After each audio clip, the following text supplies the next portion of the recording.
This is a presentation on how to use project control to monitor project duration and cost. The purpose of using project control methods is to monitor the progress of a project as it is being completed. Project control methods can assess the risks of the project by checking the progress of the current project against the original plan for both duration and cost. What was identified to be discrepancies in project control can be addressed in this manner. We will use the data in this chart to find various calculations that will help the project manager determine the current status and manage future expectations of this project. Using this information in the table with expected and actual durations, this tracking Gantt chart was created. As you can see, the blue line in the Gantt chart indicates the actual duration, and the gray line indicates the expected duration of each task. Therefore, for the completed task, it's visually shown that obtaining the list of patients and the sampling of patients took longer than planned, while printing the survey took the length of time that was expected originally. And this is the Excel sheet we used to perform the calculations, to be explained in the next slide thoroughly.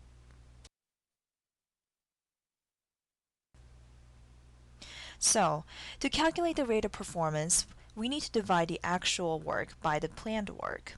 Since only activities A and B and C have been completed so far, we'll only use these three activities for the calculation.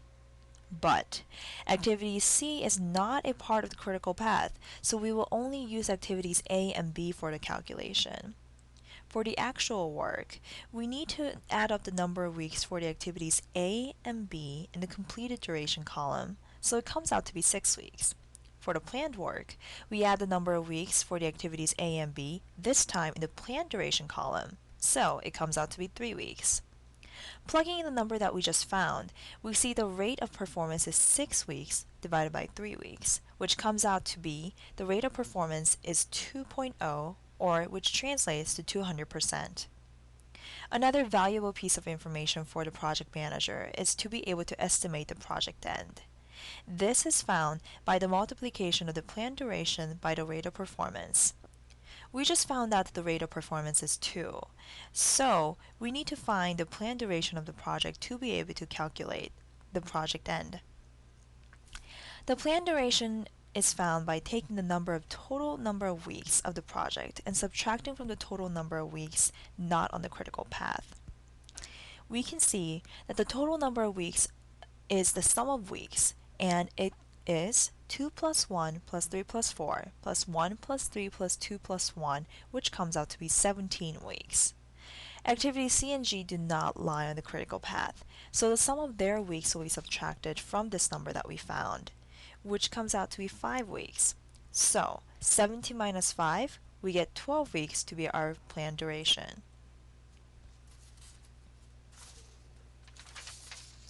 Now that we have the planned duration, we can calculate the estimated project end and go back. Here we see that 12 times 2 is 24 weeks. So, the project is estimated to last 24 weeks, which is actually twice as long as we had expected, based on how long it took for the first 3 activities to be completed. The anticipated delay in the end of the project is the difference between the current estimated project end and the planned duration as previously calculated. Therefore, the estimated end is 24 weeks, and the planned end is 12 weeks. So 24 minus 12 gives us 12 weeks, which is the end of the project, which is the anticipated delay in the end of the project. The original project budget is the sum of the costs listed in the last column of the last slide that I've just showed you.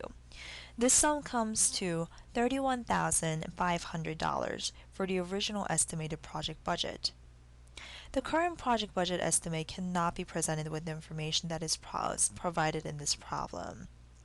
To be able to calculate this, unfortunately, we would need information on how much money has been spent. So, using such project control methods can help measure performance against what was the original expectation. As shown by the lack of assessment possible in this example, because of the lack of knowledge of spending data to dates, it is critical to notice that it's important to record important project data to evaluate your progress of the project.